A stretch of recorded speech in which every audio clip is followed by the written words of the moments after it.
Hello students, या लेसनचा हा शेवटचा पोर्शन आपण आज बघणार आहोत.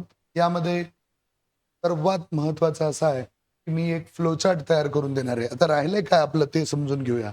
एक मायटॉसिस, हे दुसरं मिओसिस. सोमॅटिक सेलचं डिव्हिजन मायटॉसिसनं होईल आणि गॅमेटिक सेल किंवा जर्म सेलचं डिव्हिजन हे मिओसिसने होईल. तर मायटोसिस आणि मिओसिसचं बऱ्यापैकी एक फ्लोचार्ट तयार करून देईन. हा व्हिडिओ 2-3 वेळा बघितलं तर कळणार आहे. पहिल्या वेळेस तर काही ढेकळं बी कळत नाही. का बरं? हे हार्ड आहे. रिव्हिजन केल्यानंतरच तुम्हाला हळू-हळू, हळूहळू समजणार आहे. ओके? मग समजून घेऊया मायटोसिस काय असते. तर बघा रे, पहिले काय होणार आहे, आपण चर्चा केली आहे सेल डिव्हिजन मध्ये की पहिले एका न्यूक्लियसचे काय होतील, 2 न्यूक्लियस तयार होतील. बघा समजून घ्या. पहिलं काय होईल, ही एक सेल मेम्ब्रेन होतं, ही एक न्यूक्लियस होतं. पहिल्या स्टेपमध्ये सेल मेम्ब्रेन तीच राहील. फक्त एका न्यूक्लियसचे किती न्यूक्लियस झाले, 2. मग एका न्यूक्लियसचे 2 न्यूक्लियस झाले, ह्याला म्हणायचं karyokinesis. Karyo means nucleus, kinesis means division. जिथं न्यूक्लिअर डिव्हिजन होईल त्याला शब्द काय, कॅरिओकायनेसिस. तर एवढं व्हिडिओ पुन्हा पुन्हा बघत राहा. मग हळूहळू हळू बघा इथं बेटा असते सायटोप्लाझम. कोण असते हे मध्ये, हे कोण आहे, सायटोप्लाझम. हे सेलचं जे सायटोप्लाझम आहे त्याचं प्रेशर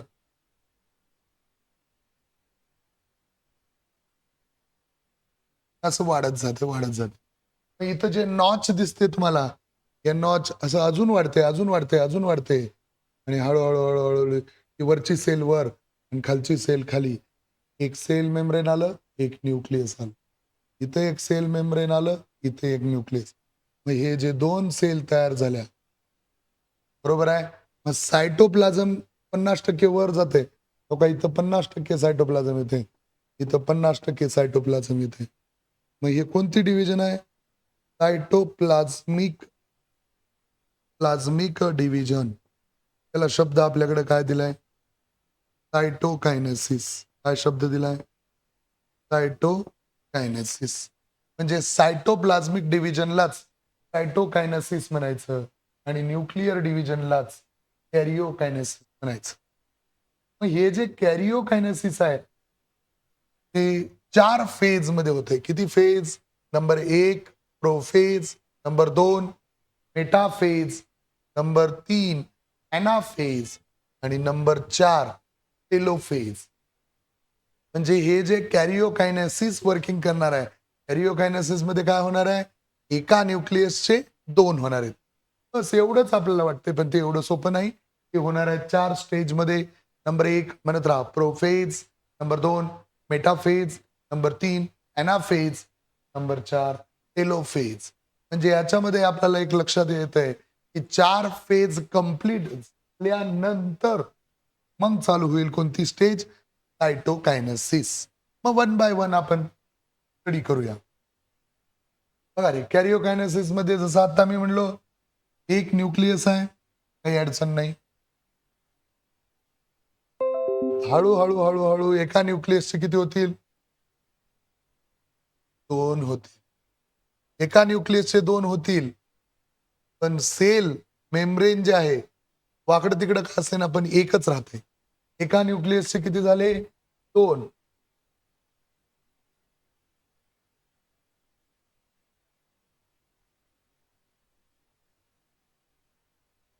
एका न्यूक्लियसचे किती झाले, 2. हे बघा, हे एक न्यूक्लियसचे 2 होणार आहेत, पण सेल मेम्ब्रेन किती राहणार आहे, एकच.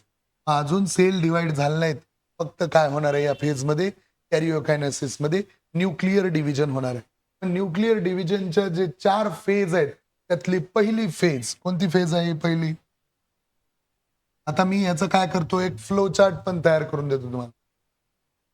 म्हणजे आपण हे इकडे पण समजून घेऊ आणि इकडे एक असा फ्लो चार्ट तयार करू. हो का, फ्लो चार्ट आपण घेऊया एक. एकामध्ये प्रोफेज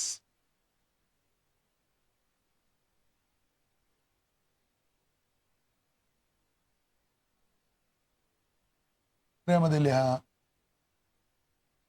मेटाफेज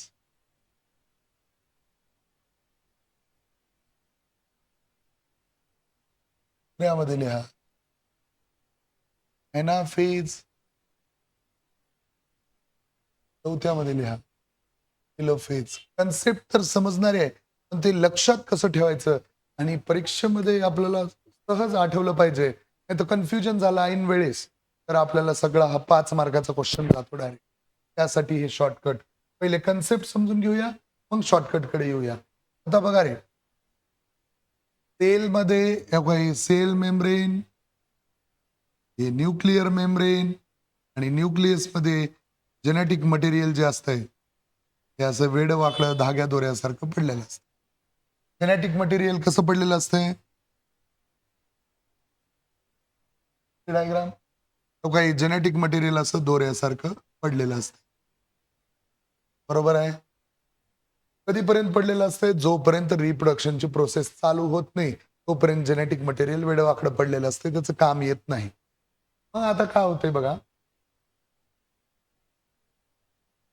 जेनेटिक मटेरियल जे इथं पडलेलं आहे त्याचं पहिल्यांदा स्टार्ट होतंय याचं स्टार्ट होतंय कंडेन्सेशन. काय स्टार्ट होतंय कंडेन्सेशन. हे कंडेन्सेशन म्हणजे हे जेनेटिक मटेरियल असं कॉईल होते असं कॉईल होऊन हळूहळू त्याला कशाचा शेप येतोय कशाचा शेप येतोय क्रोमोझोमचा शेप येते. मग पहिल्या स्टेपमध्ये काय सांगता येईल आपल्याला काय स्टार्ट झालं condensation of a genetic material is a start and getting the shape of a chromosome. पहिले स्टेप काय झालं बघा condensation of a genetic material is a start and getting the shape of chromosome. बघा रे आता समजून घ्या दुसरं काम इथं काय होतं बघा रे दुसरं काम महत्वाचं इथं होतंय की हे न्यूक्लियस जे आहे न्यूक्लियसला हे न्यूक्लिअर मेम्ब्रेन आहे. पहिले तर ह्या न्यूक्लियसची एकाचे 2 करायचे आहे तर ते न्यूक्लिअर मेम्ब्रेन काय व्हावं लागेल जसं घर तोडायचं आहे तर पहिले कंपाऊंड तोडावं लागेल जसं न्यूक्लियस एकाचे 2 करायचे तोडून तर त्याचं न्यूक्लिअर मेम्ब्रेन गायब व्हावं लागेल. मग इथं न्यूक्लिअर मेम्ब्रेन गायब व्हायला चालू होते आणि एका न्यूक्लिअर मेम्ब्रेन मध्ये एक पार्ट असतो त्याला म्हणतात न्यूक्लियस. न्यूक्लियसचं न्यूक्लियस त्याचं नाव काय न्यूक्लोलस. काय नाव आहे न्यूक्लोलस. तर न्यूक्लोलस सुद्धा गायब होते आणि न्यूक्लिअर मेम्ब्रेन सुद्धा गायब होते. बघा रे नीट समजून घ्या. आणि हे सेंट्रिओल्स याला काय म्हणतात सेंट्रिओल्स 2 असतील तर 4 होते. किती होते 2 असतील तर 4 होते सेंट्रिओल आणि सेंट्रिओल मूव्ह करते तर कुठं 2 सेंट्रिओल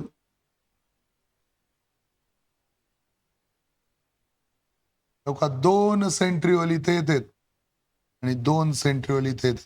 त्या सेंट्रिओलचं काम काय आपण पुढे बघणारच आहोत. आता एक गोष्ट समजून घेऊ आपण की बाबा नेमकं काय होणार आहे ह्याच्यामध्ये. एक झालं condensation of genetic material start condensation of genetic material start and getting the shape of chromosome. Number 1 point पाठ झाला का बघा condensation of genetic material start and getting the shape of chromosome.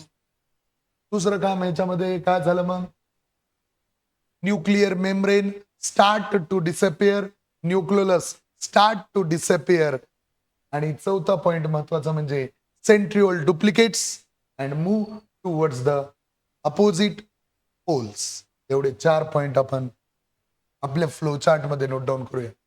Number 1 step मध्ये काय झालं बघा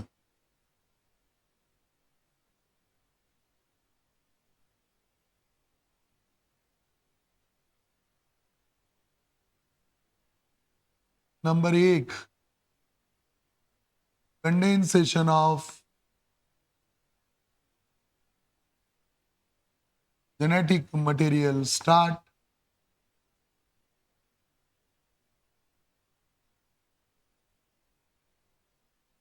and getting the shape of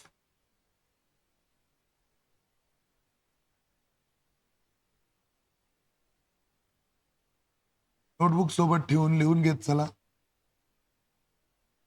काय पहिली स्टेप मग कंडेन्सेशन याच्यामध्ये एक मिनिट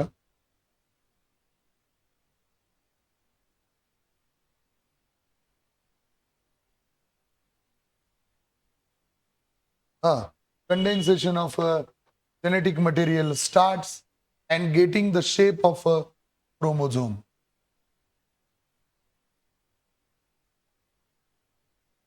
दुसरं काम झालं काय झालं बघा. Nuclear membrane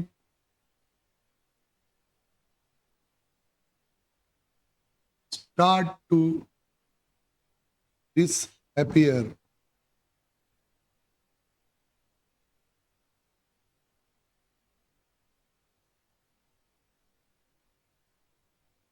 Nuclear membrane start to disappear. पुन्हा सांगता येईल आपल्याला nucleus start to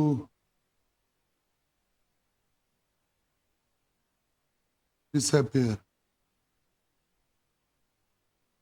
last step मध्ये काय सांगता येईल.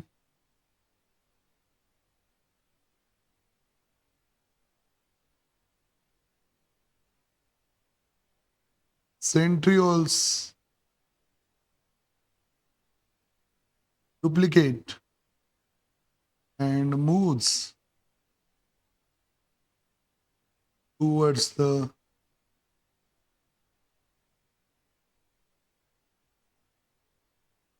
opposite poles. लिहून घेत चला. मी थोडं बाजूला गेलो अशा पद्धतीने लिहून घेत चला. ओके सोपं आहे बघा. काय काय झालं. Condensation of a genetic material starts and getting the shape of chromosome. म्हणत राहा condensation of a genetic material starts and getting the shape of a chromosome. दुसरा पॉईंट काय झालं मग nuclear membrane start to disappear. तिसरा point काय सांगता येईल nucleolus start to disappear.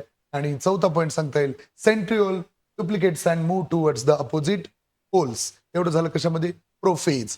Prophase नंतर येते फेज कोणती मेटाफेज. प्रोफेज नंतर कोणती फेज येते मग आता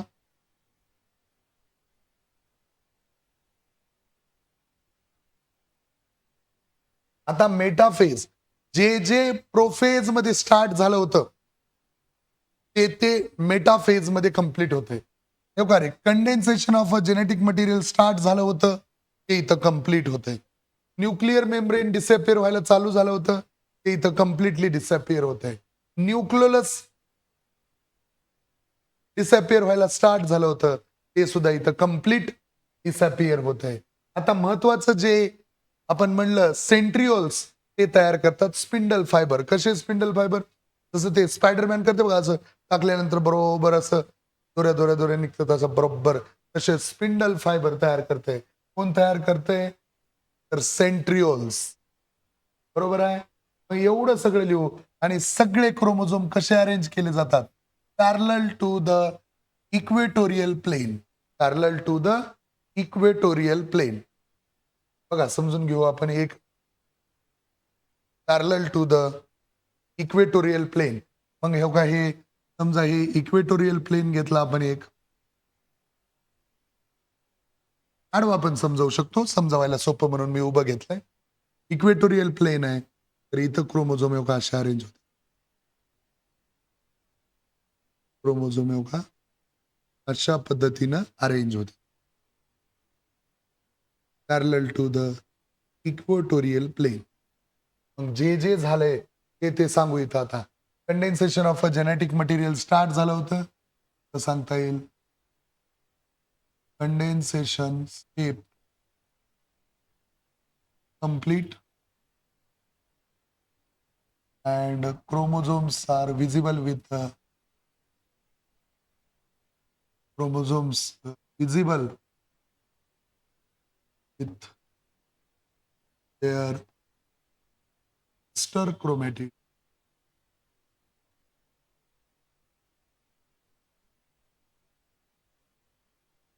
मग इकडे जे स्टार्ट झालं होतं ते काय म्हणायचं कंप्लीट झालं आणि एक क्रोमोझोम हे होता आणि याच्या बाजूला दुसरा ड्रॉ केला तर हे एकमेकाचे काय झाले सिस्टर क्रोमॅटिड्स. मग न्यूक्लिअर मेम्ब्रेन इथं काय झालं होतं बघा स्टार्ट झालं होतं. सांगता येईल तुम्हाला nuclear membrane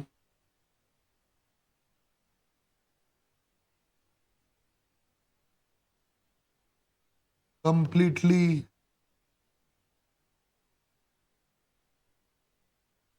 disappear. Nuclear membrane completely disappear. Nucleolus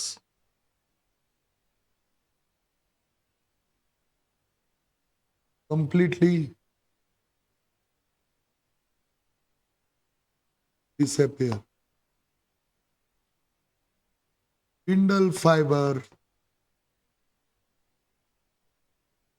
are formed from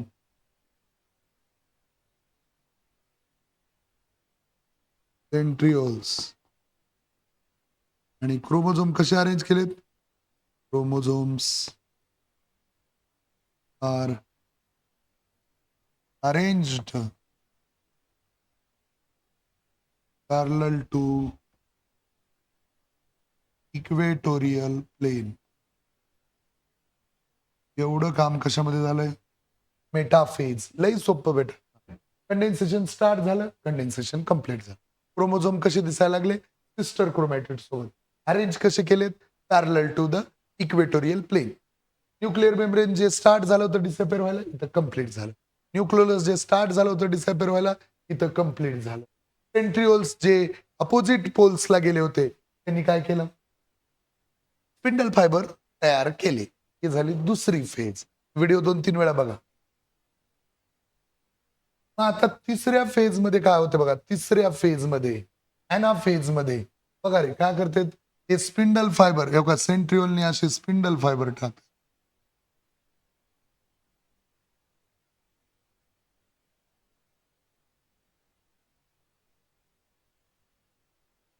centriole एवढा असे स्पिंडल फायबर टाकतात.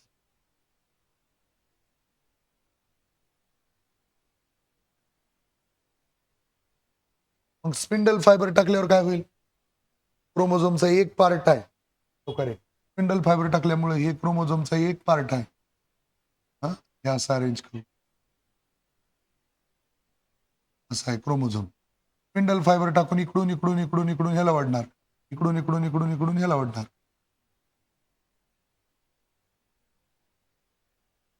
आता काय होईल मला सांगा बरं क्रोमोझोम असा आहे हो का इकडून एक स्पिंडल फायबर वाढणार आहे इकडून एक तर हे दोन काय होतील वेगळे होतील स्प्लिट होतील बस एवढं होतं इथं. काय centromere splits the sister chromatids from of each chromosome and separate by using the spindle fibre they can pulled in a opposite direction. अलग लक्षात आणि ह्यालाच डॉटर क्रोमोझोम्स असं म्हणतात. बघा इथं लिहू आपण आपल्या डायग्राम मध्ये कंडेन्सेशन स्टेपचं इथं काही घेणं नाही न्यूक्लिअर मेम्ब्रेनचं इथं काही घेणं नाही. इथे एकच गोष्ट झाली कोणती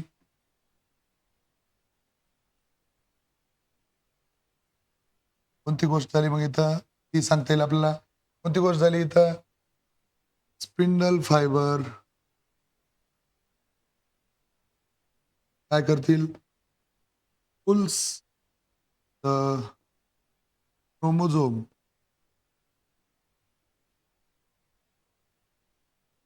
इन अपोजिट डायरेक्शन.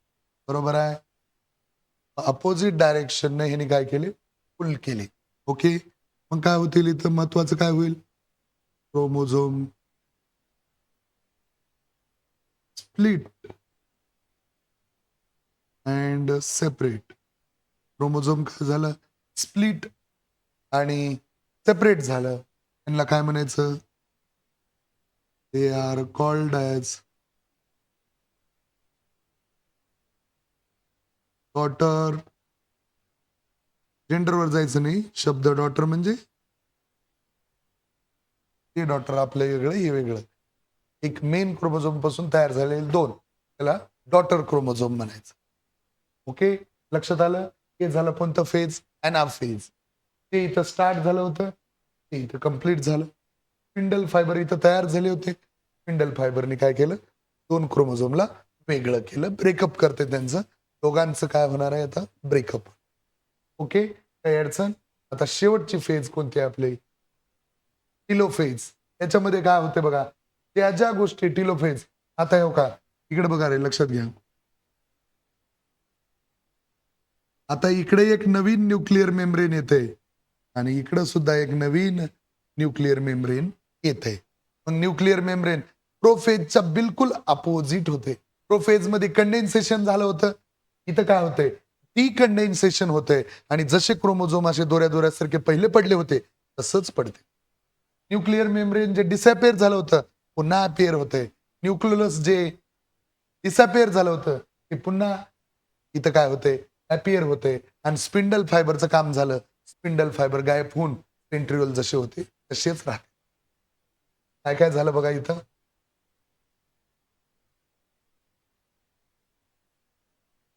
हे का रे, काय काय होतं इथं. इथं उलट चालू होतंय, डिकंडेन्सेशन of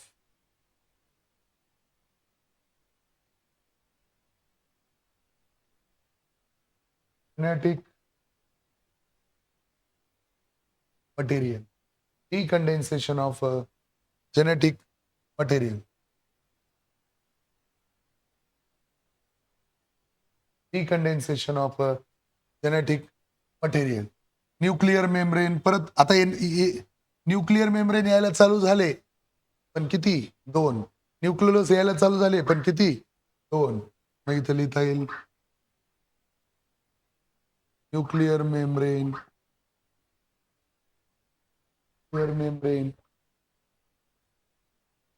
start to appear. Nucleolus start to appear.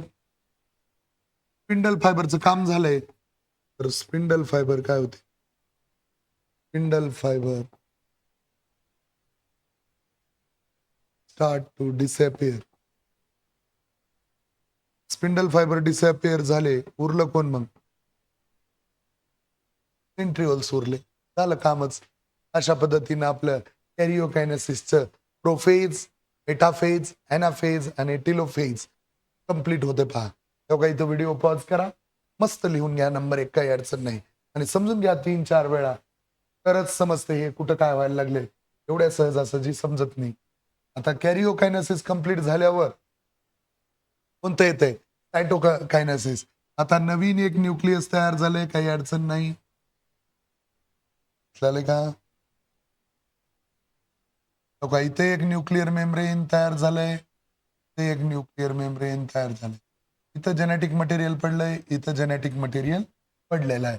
मग इथलं जे सायटोप्लाझमचं योगा असे नॉच तयार होते, काय तयार होते एक नॉच तयार होते.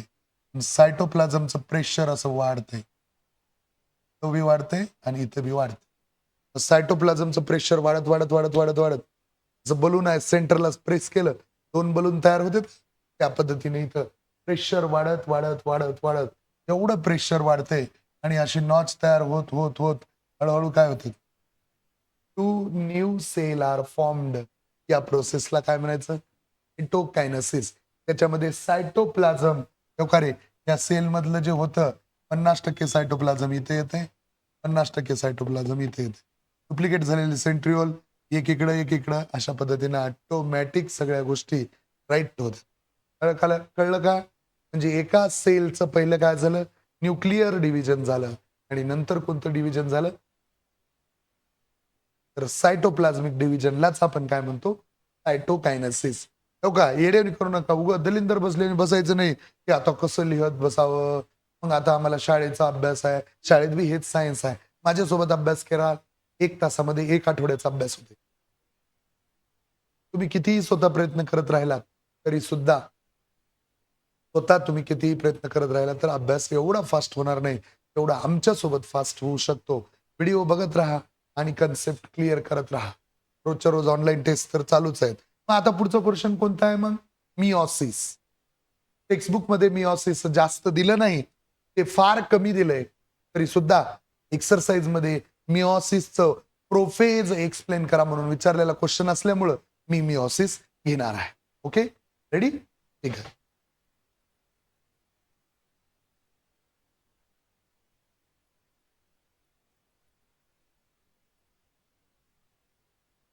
चला आता कोणता पार्ट स्टडी करायचा आहे मग? मिओसिस या लेसनचा हा शेवटचा पार्ट. एक्सरसाइज मध्ये मिओसिसचं प्रोफेज एक्सप्लेन करा म्हणलंय, तेवढंच आपण चर्चा करणार आहोत. बाकी उगत 2-4 ओळीमध्ये लय झाला, अर्ध्या पेजमध्ये तुम्हाला मिओसिस दिलंय. टेक्स्टबुक मधल्या डायग्राम काहीही कळणार नाहीत. मायटोसिसच्या आणि मिओसिसच्या डायग्राम तुम्हाला ज्या भेटतात ते बघा. जर तुमच्याकडे डायजेस्ट असेल तर त्या डायजेस्टमध्ये सुद्धा डायग्राम बऱ्यापैकी दिलेले आहेत. असं जे दिलेले आहेत ते पिक्चर डायग्राम आहेत, ड्रॉ करण्यासाठी अवघड पडते, किंवा माझ्याकडे अवेलेबल आहेत, मी ऍपवरती अपलोड करून टाकतो, काही अडचण नाही. ओके, इझी समजून घेऊया. तर आता हे आपल्याला स्टडी करायचं कोणतं?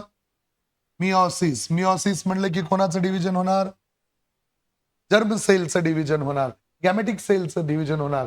म्हणजे इथं गॅमेट तयार होणार आहेत. एक असतंय मेल गॅमेट, दुसरं असतंय फिमेल गॅमेट. मेल कडे असते कोणत्या sale? Sperm sale.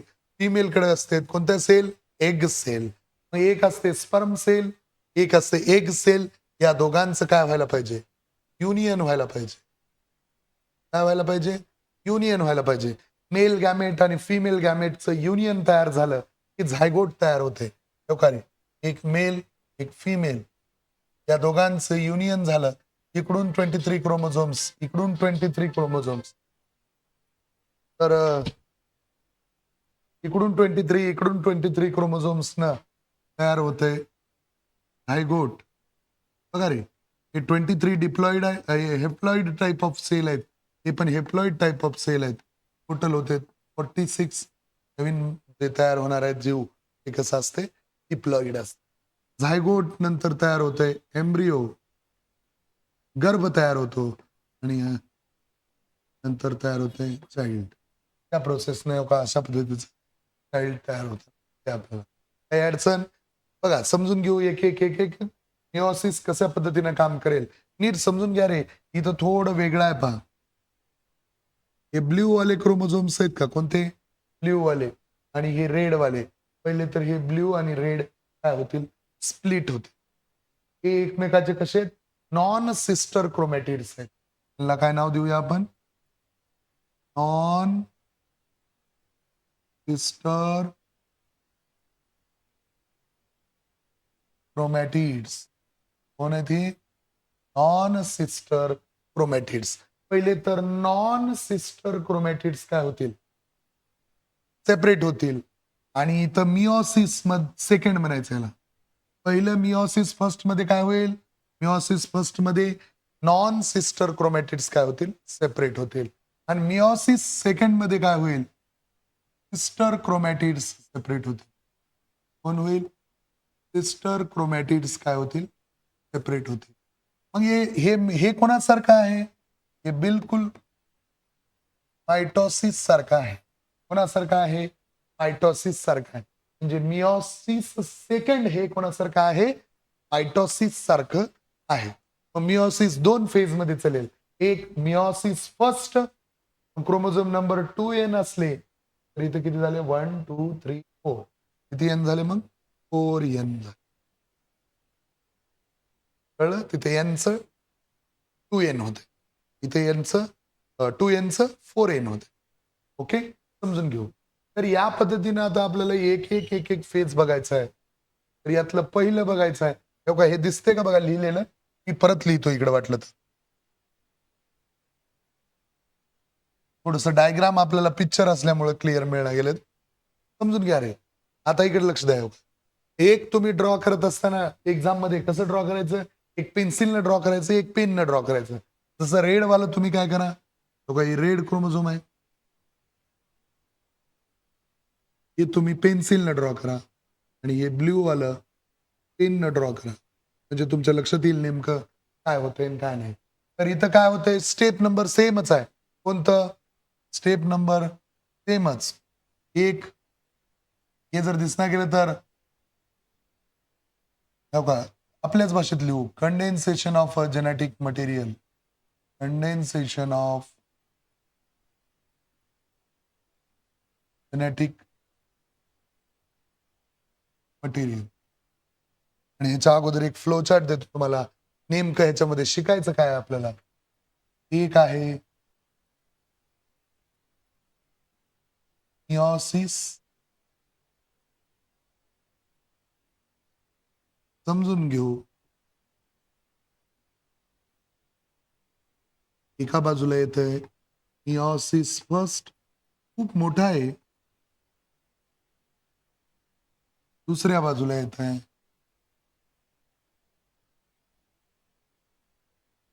Meiosis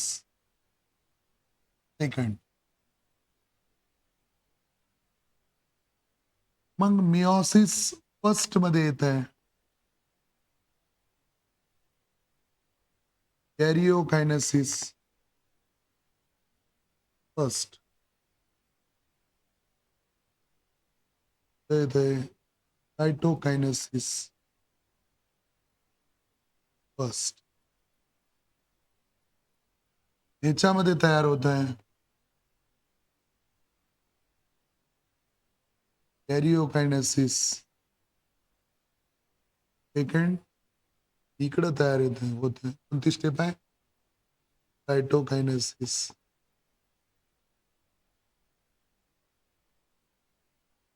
second. कॅरिओकायनेसिस मध्ये 4 फेज. प्रोफेज फर्स्ट,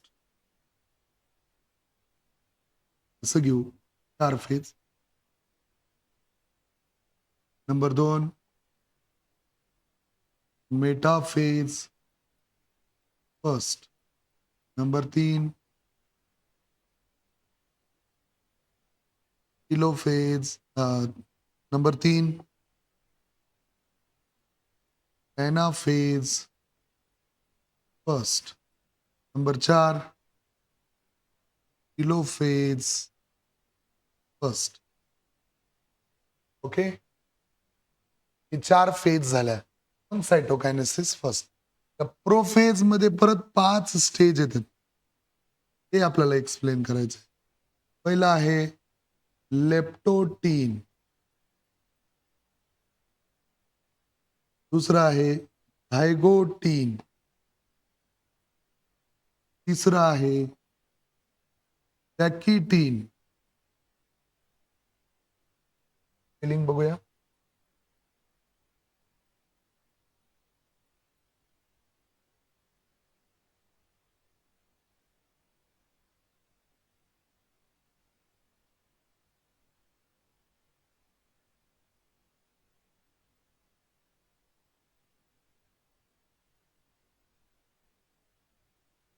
चौथा आहे डिप्लोटीन,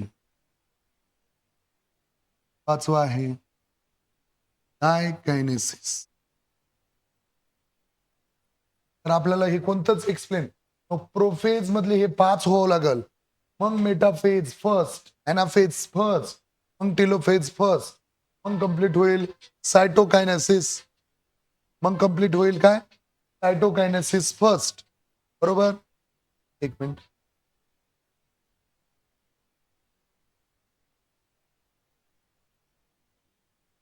मध्येच एक फोन आला. ठीक आहे. मग हे फर्स्ट कंप्लीट झालं.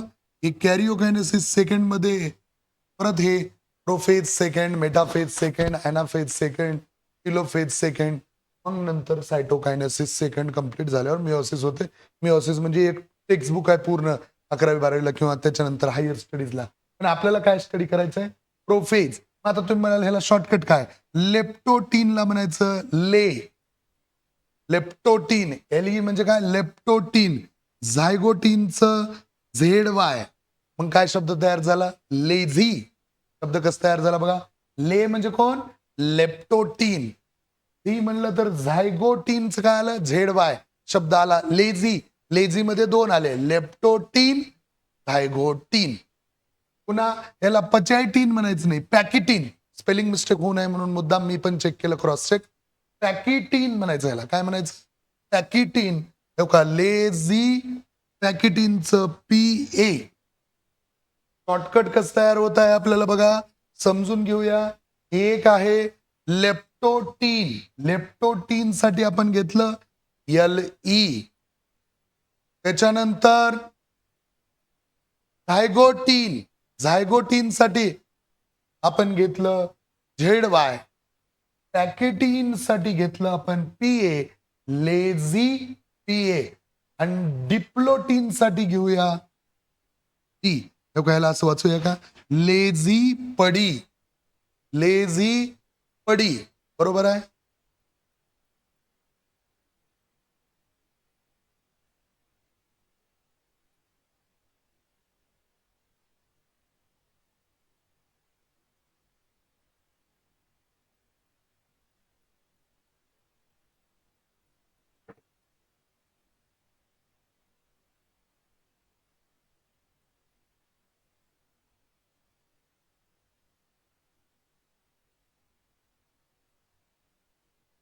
थोडस ते महानगरपालिकेचे माणसं येऊन त्रास द्यायला लागलेत. पार्किंग आहे का, हे आहे का, ते आहे का, त्यांचं सगळं सॉल्व्ह केलं. लक्ष द्या इकडं. एक लेप्टोटीन साठी काय घेतलं, ले. झायगोटीन साठी झी. पॅकेटीन साठी प. आणि डिप्लोटीन साठी काय घेतलं, टी. मग लेझी पडी. आणि डायकायनेसिस साठी घेऊया दी. दिदीला आपण शॉर्टकट मध्ये दी. मग लेझी पडी दी. आता एक एक घेऊ. ले, लेप्टोटीन, झी, झायगोटीन, पॅकेटीन, टी. बोलत राहा, कोण आहे डी, डिप्लोटीन. आणि डी अजून एक ते आहे डायकायनेसिस. लेझी पडी दी. तर आपल्याला कुठलं काहीच घेण देण नाही, याच्यामध्ये दिलं नाही तरी सुद्धा माझा प्रयत्न आहे की ते तुम्हाला समजावायचं आहे. कोणते एवढे 5 फेज.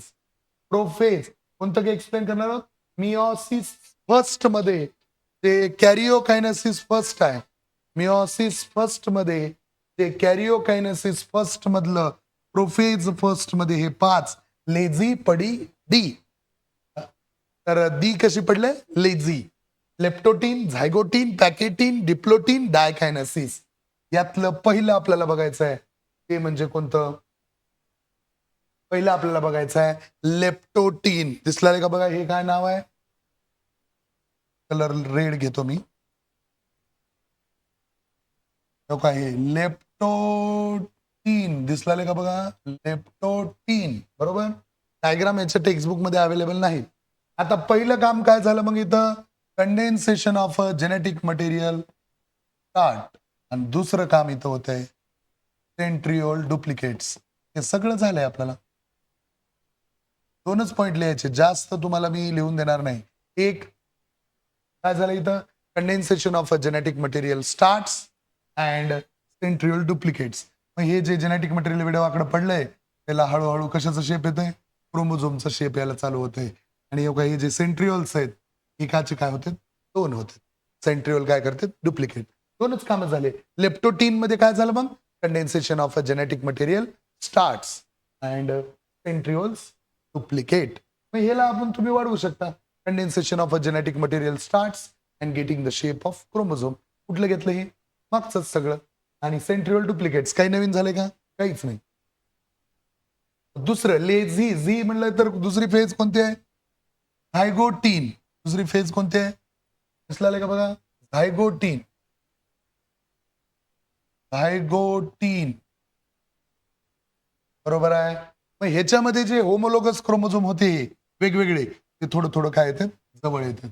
इथं पहिल्या स्टेप मध्ये सांगता येईल तुम्हाला होमोलोगस क्रोमोझोम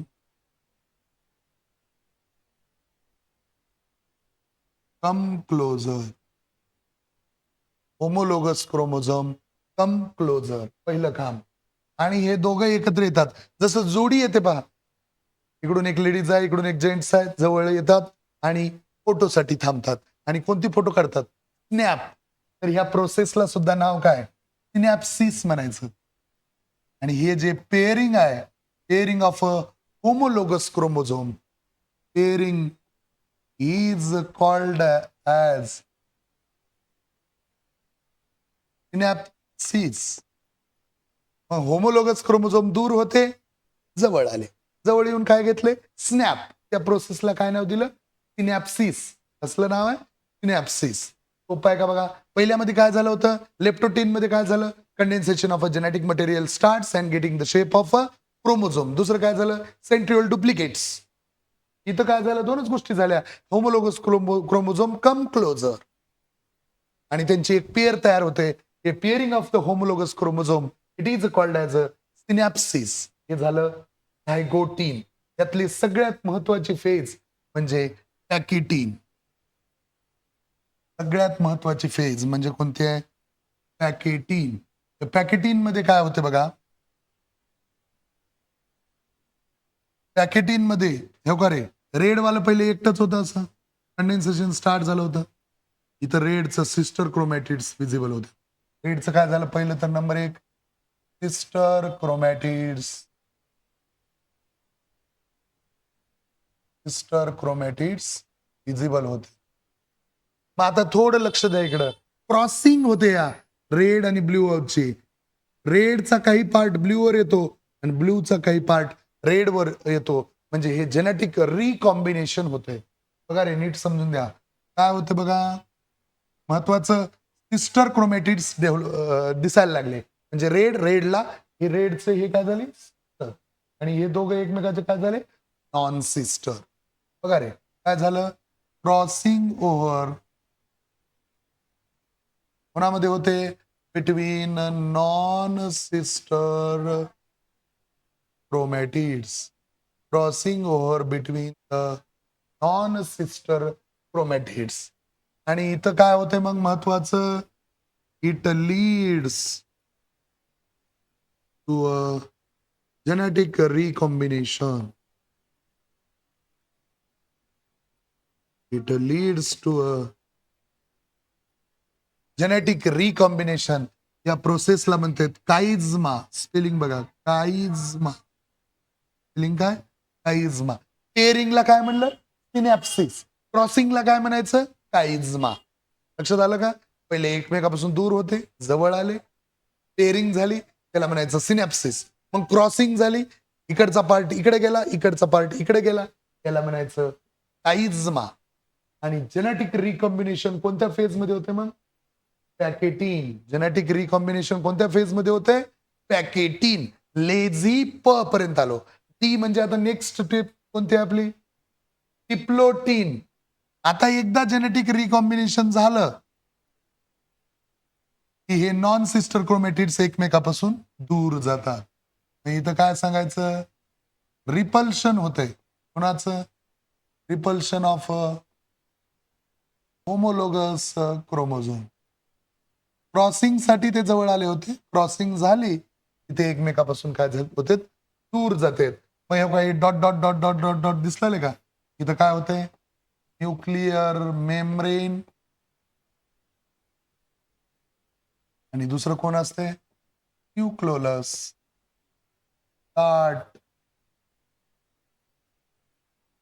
एकदा क्रॉसिंग झाली की न्यूक्लिअर मेम्ब्रेन गायब होतंय, न्यूक्लियोलस सुद्धा गायब होतंय. न्यूक्लिअर मेम्ब्रेन, मग ह्या दोघांमध्ये रिपल्शन वाढतंय. कोणती फेज आहे, डिप्लोटीन. अजून काय होते, nuclear membrane start to disappear, nucleolus start to disappear. आणि शेवटची फेज आहे आता, कोणती फेज आहे शेवटची, डायकायनेसिस. डायकायनेसिस मध्ये काय होतंय, न्यूक्लिअर मेम्ब्रेन कम्प्लिटली डिसअपिअर होते. डायकायनेसिस मध्ये काय होतंय,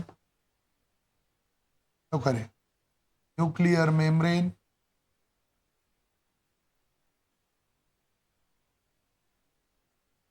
and nucleolus completely disappear होते. आणि अजून काही कंडेन्सेशन राहिलं असेल तर ते चालूच असते. Condensation of a genetic material चालूच असते and getting the shape of chromosome. अशा पद्धतीने हे प्रोफेज कंप्लीट झालं 5 फेज मध्ये. प्रोफेज मध्ये 5 phase, leptotene, zygotene, pachytene, diplotene, डायकायनेसिस. बघा रे, स्कूलमध्ये तुम्हाला झाला असेल, पण हा पोर्शन टेक्स्टबुक मध्ये सुद्धा नाही, तरी सुद्धा एक्सरसाइज मध्ये मिओसिसचं प्रोफेज फर्स्ट एक्सप्लेन करा असा क्वेश्चन असल्यामुळं 5 मार्कासाठी मी हे घेतलेलं आहे. एक डायग्राम काढत असताना काय काळजी घ्यायची तुम्हाला, एक पार्ट पेन्सिलने ड्रॉ करा, एक पार्ट पेनने ड्रॉ करा. ऑटोमॅटिक 2 कलर दिसल्यामुळं ते क्रॉसिंग होताना दाखवता येईल. पहिले ते क्रोमोझोम लांब होते, मग जवळ आले, सिनॅप्सिस सांगता येईल तुम्हाला, मग क्रॉसिंग, त्याला काइझमा म्हणायचं, ते पॅकेटिन मध्ये होतंय, जेनेटिक रिकॉम्बिनेशन होतंय, पुन्हा त्यांचं रिपल्शन दाखवता येईल. 2 कलर असतील तर व्यवस्थित समजणार आहे. आणि एक्झाम मध्ये 2 कलर कसे, एक पेन्सिल एक पेन, अशा पद्धतीने आपल्याला 2 कलर मध्ये ही डायग्राम काढू शकतो. तर हे लेसन दिसताना तुम्हाला छोटा वाटतो, पण कन्सेप्ट भरपूर आहेत. एक माझा हा 1 तासाचा जर व्हिडिओ असेल, तर तुम्हाला 2-3 दिवस लागतात बेटा.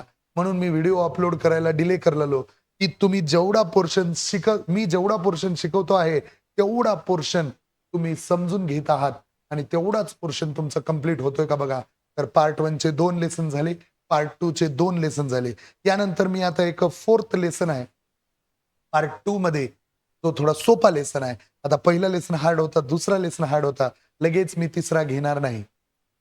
तिसऱ्यामध्ये थोडा मेल फिमेल रिप्रोडक्टिव्ह सिस्टमचा पार्ट असल्यामुळं तो थोडा हार्ड पार्ट आहे. तर आपण काय करूया, 4th लेसन एकदम सोपा लेसन, म्हणजे एक लेसन झाल्याचा कॉन्फिडन्स पण येईल आणि जो लेसन सायन्सचा नाहीच, त्याच्यामध्ये कन्सेप्ट काहीच नाही, नुसतं पर्यावरणाचा अभ्यास आहे. त्याच्यामुळे एन्व्हायर्मेंटल मॅनेजमेंट वगैरे डिझास्टर मॅनेजमेंट हे असे जे लेसन असतात, सगळ्यात जास्त मार्काला पडते 4th लेसन. आणि महत्वाचं म्हणजे एकदम थेरी आहे, 2 दिवसात पाठांतर करून मोकळं. ओके, मग एक लेसन झाला तर टोटल पार्ट 2 चे 3 लेसन झाले, तर असं तुम्हाला कॉन्फिडन्स यायला चालू होतो. या पद्धतीने आपण थोडं सिलेबसला पुढे जाणार आहोत. Okay, thank you.